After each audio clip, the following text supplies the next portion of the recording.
My name is Emily Carter. I'm 33 years old. And the strange thing about trust is that you don't realize how absolute it was until you see how easily someone else was willing to break it.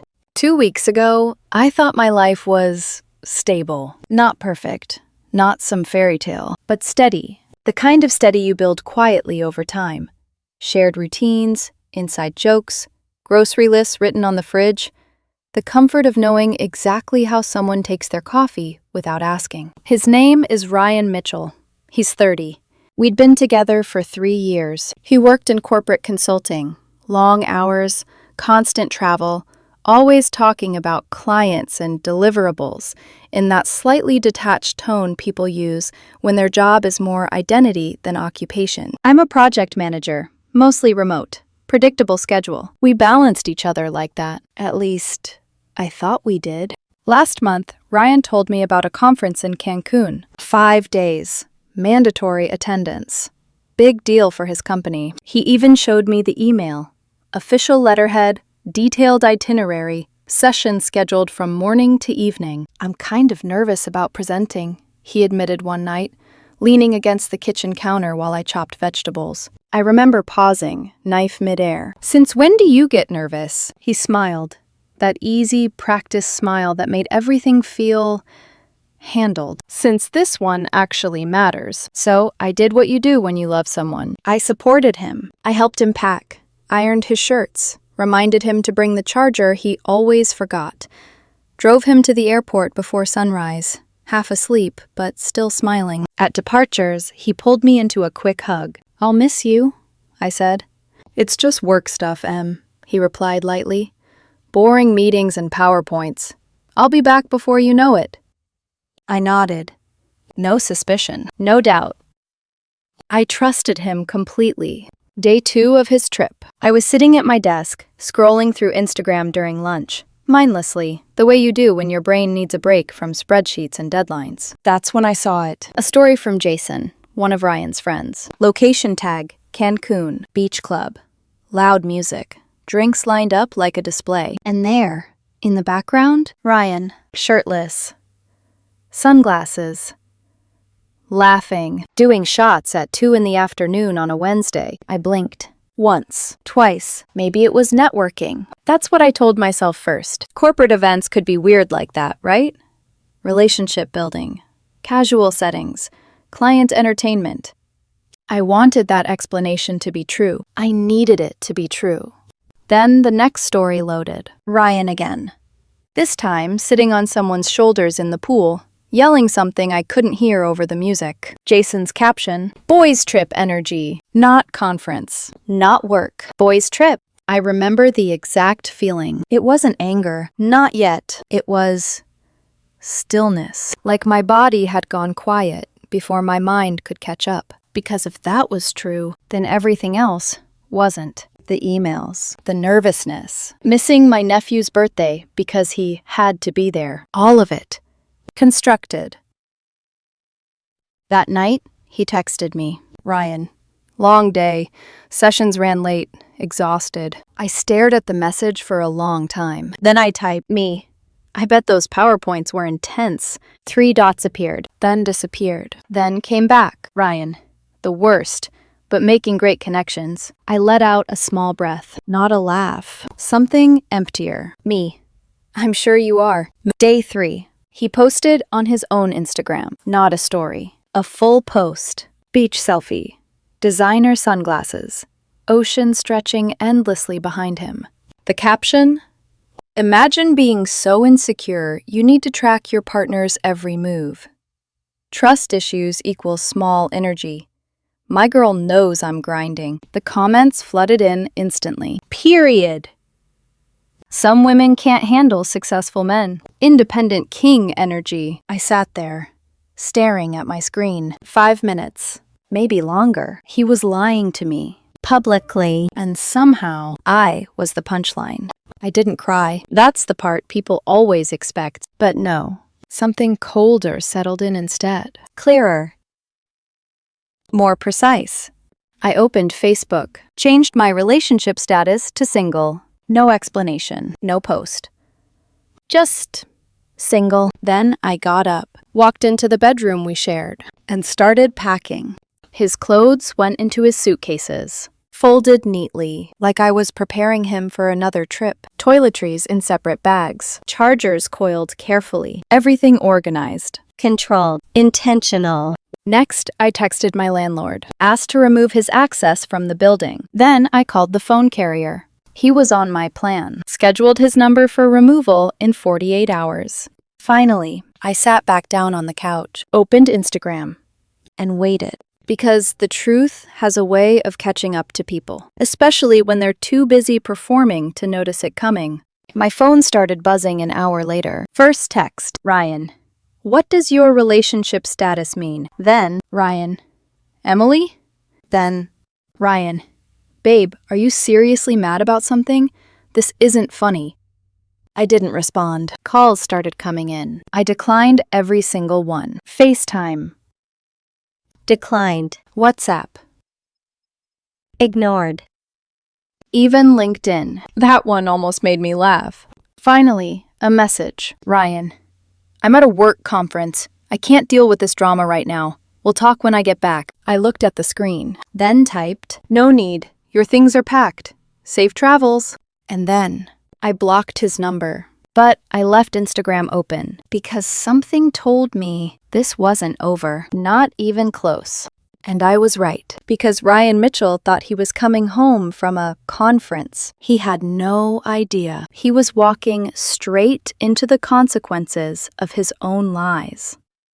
The first update came from my neighbor Terrence. Terrence is the kind of man who treats other people's chaos like a personal hobby. He waters the plants in the hallway longer than necessary, lingers by the mailboxes, somehow always knows who broke up, who got evicted, who came home crying at 2 a.m. So when he texted me that Saturday night, I already knew it wouldn't be casual. Terrence, your man is downstairs.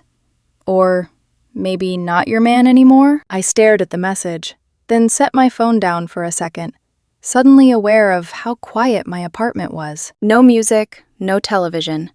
Just the hum of the refrigerator and the faint city noise pressing at the windows. Then, my phone buzzed again. Terrence. He's been trying the front entrance for like 10 minutes. Looks mad. I didn't answer. A few minutes later, another one. Terrence. Now he looks panicked.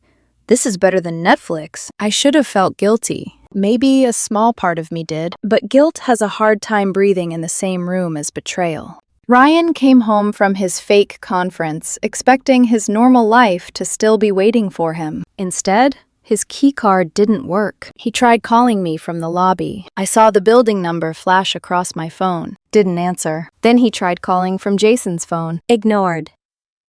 Then from another number. Ignored that too. Apparently, according to Terrence's running commentary, Ryan stood in that lobby for nearly an hour, calling, texting, pacing in tight circles, like movement alone could undo what he'd done. At one point, Jason even tried buzzing random apartments, claiming it was an emergency. Building security was not moved by the performance. Ryan wasn't on the access list anymore. He wasn't a resident. And eventually, they asked him to leave. That should have been the end of it. But people like Ryan rarely stop at the first consequence. They escalate. They perform. They rewrite. And by midnight, that's exactly what he was doing.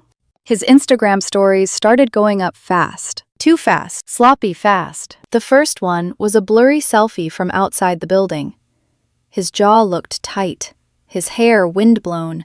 His expression sharpened into outrage. Caption: Imagine coming home from a work trip and finding out your psycho girlfriend locked you out.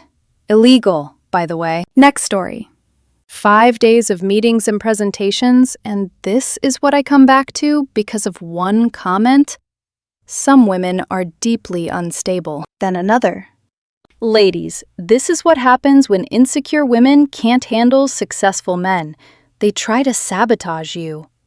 I watched each one in silence. It would have been almost impressive if it weren't so transparent. The speed, the indignation, the absolute confidence that if he spoke first, he could own the story. But the problem with lies, especially reckless ones, is that they don't always stay aligned. And Ryan was emotional, angry, humiliated, which made him careless. The comments began within minutes. At first, they were the usual kind of shallow support people throw around when they only know the version someone tells them. Stay strong, King. She sounds toxic. You deserve better. But then came the questions. Small at first. One from a mutual friend. Wait, weren't you on a boys' trip? Another, I thought Jason tagged Cancun as vacation. Then one from someone I barely knew, but instantly appreciated. What presentations? You posted pool pics every day. I actually felt my heartbeat slow reading that one. Because there it was. The crack.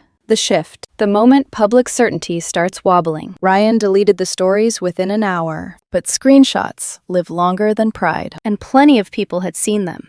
By Sunday morning, my phone was full of messages, some from friends checking in, some pretending not to pry while absolutely prying, and some from Ryan's side of the social circle. Careful, diplomatic little notes that all meant the same thing. What the hell happened? I didn't answer most of them. I wasn't interested in public debate. This wasn't a courtroom drama. This was a collapse, and collapses don't need narration while they're happening. They just need gravity. Monday morning, I got a call from a number I didn't recognize. For a second, I almost let it ring out. But something in me, some small instinct sharpened by the last few days, told me to answer. Hello? A man's voice. Professional. Controlled. Is this Emily Carter? Yes. This is Daniel Mercer from Northbridge Consulting Human Resources. My stomach tightened instantly. Not because I was afraid, because suddenly I understood. Ryan had told so many lies that one of them had finally circled back with real consequences. This is regarding Ryan Mitchell, the man continued. He listed you as an emergency contact. We've been unable to reach him regarding an ongoing absence from work. I sat up straighter on the couch. Absence? Yes. Ryan has not reported to work in over a week. No approved leave, no confirmed conference attendance, and no direct communication with his department. We're trying to determine whether there's an emergency situation. There was a beat of silence, a quiet, almost delicate pause where the truth could have stayed hidden. I could have said nothing, could have played confused, could have protected him from the fallout of his own choices. Instead, I asked, very calmly, he told you he was at a conference? Another pause. Then, no ma'am, we haven't had any conferences scheduled in Cancun or anywhere internationally this month. There it was, the clean, irreversible shape of it. Not just a lie to me, a lie to his employer, a fabricated absence, a performance built on forged credibility. He showed me emails, I said. Company letterhead. It looked official. He said the trip was mandatory. Daniel Mercer exhaled slowly. Would you be willing to forward those to us? I looked over at my laptop on the coffee table. The screenshots were already organized in a folder I'd made 2 days earlier. I'd saved everything. The fake conference emails, Jason's beach stories, Ryan's caption about insecure women, his text about sessions running late, a digital timeline of arrogance and fraud. Yes, I said. I can send them. Thank you, he replied. This is very concerning. Concerning. That was one word for it. Another might have been inevitable. I emailed everything in under 10 minutes. No editorializing, no long explanation, just the facts. The forged emails, the vacation posts, the timestamps, the contradictions. Then I closed my laptop and sat there in stillness, my hands folded in my lap, feeling something strange move through me. Not triumph. Not exactly. More like clarity, the kind that comes when reality stops asking your permission to be real. Because up until then, a tiny part of me had still been negotiating with what I knew. Maybe there was context. Maybe there was some insane explanation. Maybe I was missing something. But no, there was no missing piece. Ryan lied. To me. To work. To everyone who made his life easier by believing him. And now, those lies were in the hands of people whose job was to investigate consequences. An hour later, Daniel called back. His voice had changed. Still professional, but flatter now, more final. Miss Carter, thank you for sending those materials. We've reviewed the emails. They were not generated by Northbridge Consulting. Our branding was copied without authorization. I closed my eyes for 1 second, not because I was shocked, because hearing it said out loud made it feel even uglier. They were fake? I asked, even though I already knew. Yes, he said. Fabricated. We'll be handling this internally. We appreciate your cooperation. That was all. No dramatic language. No legal threats. Just that cold corporate tone people use when a decision is already moving behind closed doors. After we hung up, I looked out the window for a long time. Traffic moved below like nothing had happened. People crossed the street carrying coffee, talking on phones, living inside ordinary Mondays. And somewhere in the city, Ryan was probably still telling himself he could spin this. Still curating the next version of the story. Still believing charm could outrun evidence. By lunchtime, he still hadn't contacted me in any way that got through, which meant one of two things. Either he hadn't realized what was happening yet, or he was already drowning in it. I found out the answer later that afternoon. He posted a long Instagram caption over a black screen, taking time offline for my mental health. Toxic relationships can spill into every part of your life, including your career. Protect your peace. I read it twice, then once more, and I actually laughed. Softly. Bitterly. Because even then, after the lies, the exposure, the lockout, the unraveling, he was still doing it. Still translating consequences into victimhood. Still sanding off the parts that made him responsible. Still hoping a polished caption could save him from his own choices. But the truth was already moving faster than he was now, and it wasn't done with him yet. Because losing control of a story is one thing. Losing control of your entire life is something else. And Ryan Mitchell was about to learn the difference. Ryan didn't call me that afternoon. He didn't text, didn't try another number, didn't attempt some dramatic apology, didn't even send one of those half-hearted, "we need to talk" messages people use when they still think they can steer the outcome. At first, I thought it was strategy. Silence as control. Regroup. Reframe. Return when the narrative was cleaner. But by Tuesday morning, I realized it wasn't strategy. It was damage control, and he was losing. I found out the exact moment everything collapsed for him through someone else. Jason. Ironically, he posted a vague story, just text over a black screen. Some people really ruin their own lives and blame everyone else. No names, no details. But the replies underneath told the real story. Is this about Ryan? Did he really fake work emails? Bro, that's insane. I didn't need confirmation. I already knew. Northbridge Consulting didn't strike me as the kind of company that talks things out when fraud is involved. They investigate. They document. They act. By noon, Ryan knew. I didn't see the moment it happened, but I saw the aftermath. His Instagram went quiet. Completely. No stories, no posts, nothing. And for someone like Ryan, someone who curated his life like a brand, that kind of silence wasn't reflection. It was shock. Wednesday afternoon, my office security called me. "Emily, there's someone here asking for you." I was, "Who?" There was a pause. Then, "Ryan Mitchell?" Of course. I closed my laptop slowly, took a breath. "Send him up." When he walked into the building, I barely recognized him. Not because he looked different, because the version of him I'd known was gone. His hair was messy, like he'd run his hands through it too many times. His clothes, sweatpants, wrinkled hoodie, hung on him like he hadn't thought about what to wear, just grabbed whatever was closest. And his face. There's something about desperation that strips people down to their most honest form. No charm, no polish, just need. "Emily," he said the second he saw me. I stayed where I was, standing near the reception desk, arms relaxed at my sides. "We need to talk." There it was. Not an apology. Not an explanation. A demand. I tilted my head slightly. "No," I said calmly. "We don't." His jaw tightened. "You got me fired." Straight to it. No acknowledgement of anything else. No accountability. Just blame. "You got yourself fired. I replied. I answered questions when they were asked. He let out a sharp, disbelieving laugh. Over an Instagram post? Seriously? You destroyed my career over a stupid post? I held his gaze. It wasn't the post, Ryan. Then what was it? He snapped.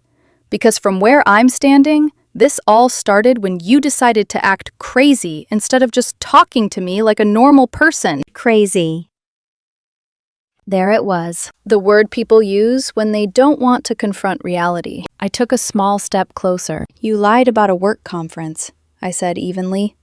You created fake emails. You disappeared from your job for a week. That's not a misunderstanding. That's fraud. His expression flickered, just for a second, like something inside him knew I was right, but couldn't afford to admit it. It was just a few days off, he said, his voice dropping slightly, trying a different angle now. Softer, reasonable. People do it all the time. No, I said. They don't. I needed a break, Emily, he insisted. You don't understand the pressure I'm under. Was under, I corrected quietly. That hit.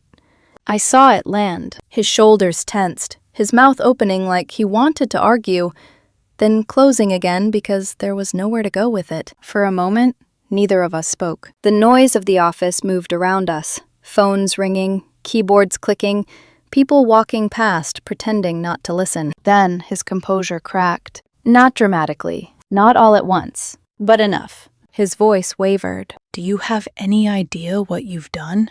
He asked, quieter now. I can't pay my rent. My car's already behind. He stopped, swallowing hard. I don't know where I'm supposed to go. There it was. Not love, not regret, Consequence. and suddenly, everything felt very clear. Because 3 years with someone teaches you the difference between their emotions, the difference between guilt and inconvenience, between remorse and fear. I looked at him for a long moment, then reached into my bag, pulled out a small key, held it out. Your things are in storage, I said. Unit B12. First month's paid. He stared at the key like it didn't make sense, like it didn't belong in this conversation. You planned this, he said slowly. I met his eyes. The moment I saw your post, I replied. I imagined it pretty clearly. Silence. Heavy. Unavoidable. You didn't even give me a chance to explain, he said finally. Explain. I almost smiled. You had 5 days to explain, I said. You chose to lie instead. That wasn't about you, he shot back suddenly, desperation twisting into defensiveness again. That post, you took it personally. It was just... Who was it about then? I asked. He froze, because there was no answer. No clean version of that sentence that didn't expose him. He opened his mouth, closed it, looked away, and I felt something inside me settle completely. Not anger, not even sadness anymore. Just, Ryan, I said softly. We're done. His head snapped back toward me. I loved you. The words came out fast, sharp. Like they'd been waiting. You loved what I gave you, I replied. Stability, trust, a life where no one questioned you. That's not fair. It is, I cut in gently. Because the moment that trust existed, you used it. He shook his head, stepping closer. You're making me the villain here. I didn't move. You did that yourself.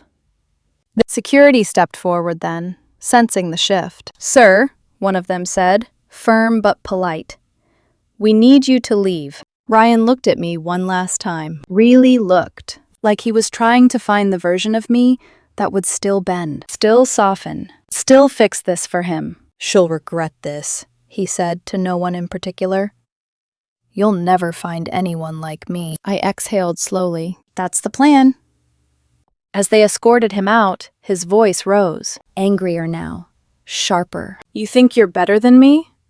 You think this makes you strong? I didn't answer, because strength isn't loud. It doesn't argue. It just holds. That night, Ryan went back to what he knew best. Performance. He posted again. A long, rambling video about toxic relationships, vindictive exes, women who can't handle successful men. But something had changed. The comments weren't supportive anymore. They were questioning. Critical. Aware. Because by then, the truth wasn't just mine to carry. It was everywhere. And Ryan Mitchell, the man who mocked trust, who built his life on carefully controlled narratives, was running out of ways to rewrite it. Because once people see the pattern, they stop believing the story. And Ryan had just become a pattern. The strange thing about watching someone fall apart is how quiet it feels on your end. No explosions, no dramatic music, just distance. By the end of that week, Ryan's name had started circulating in places he couldn't control. Not viral in the way people fantasize about. Not trending hashtags and millions of views. Something worse. Industry circles. Private group chats. Professional networks where reputations don't just crack, they get archived. Permanently. It started with someone from his office. A comment under one of his now heavily criticized posts. You said you were at a client strategy summit. But I was there. In Chicago, not Cancun. Another followed. Didn't you take sick leave last month for a family emergency? You were posting from Miami. Then another, and another. Each one small on its own, but together, a pattern. Ryan hadn't just lied once. He'd built a system. Fake conferences. Imaginary meetings. Excuses stacked on top of each other like scaffolding. Holding up a version of his life that didn't exist. And eventually, scaffolding collapses. The final push came from someone named Aisha Khan. I didn't know her personally, but I knew exactly who she was the moment I saw her thread. Professional. Direct. Tired. Since we're sharing stories, here's mine. Covered for Ryan 19 times in the past year. Handled his accounts while he was traveling. Never got a thank you. Got written up twice for his missed deadlines. It kept going. Detailed. Specific. Undeniable. We all knew something was off.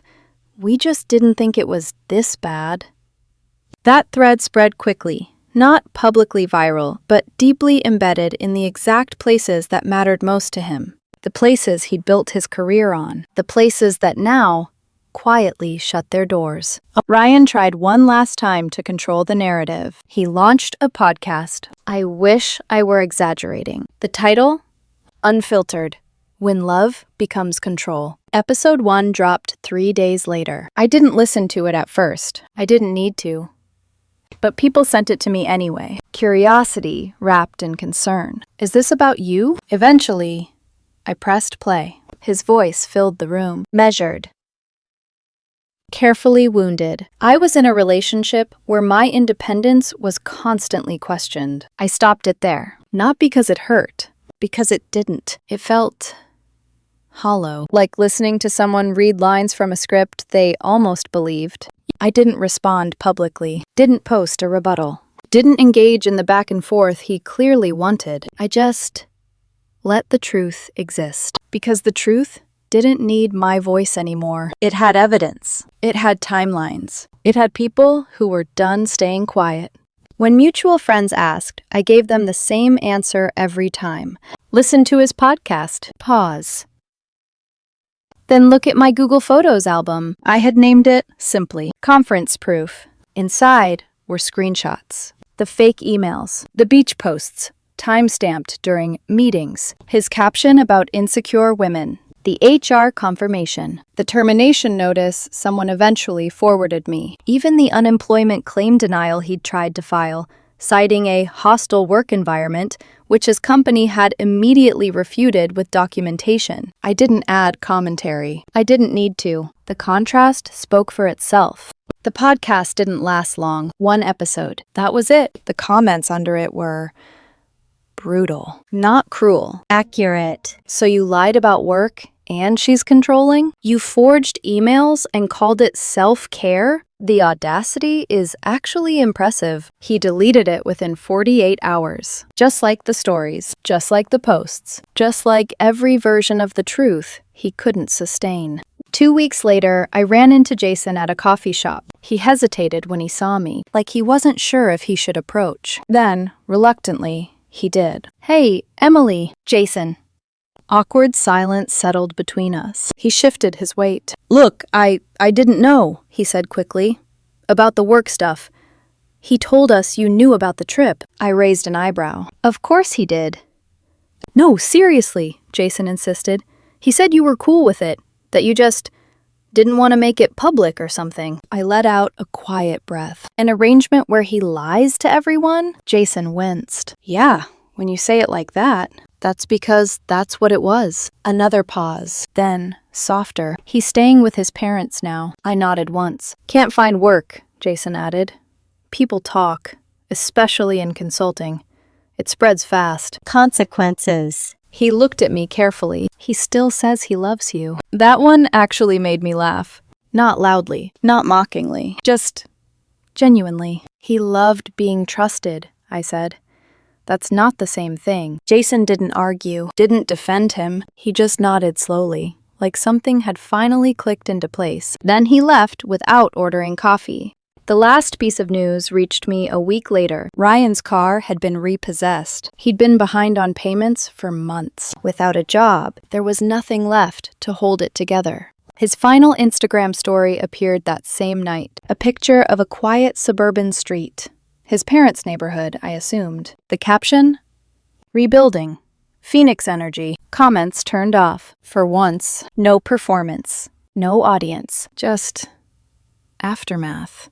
A few days later, his mother called me. I almost didn't answer, but something in me softened. She had always been kind to me. "Emily, sweetheart." Her voice trembled slightly. "What happened?" I leaned back against my couch, staring at the ceiling. "Ryan lied about work," I said gently. "Multiple times. Created fake emails. He was fired for it." Silence. Long. Heavy. "He told us," she started, then stopped.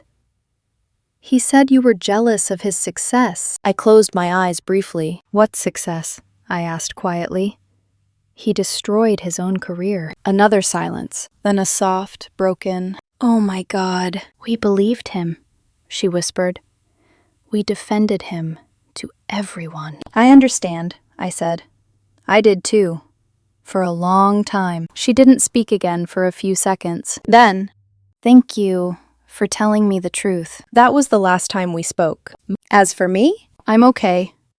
Better than okay. Life didn't dramatically transform overnight. There was no sudden cinematic glow-up, just peace, quiet mornings, work that felt manageable again, space that belonged entirely to me.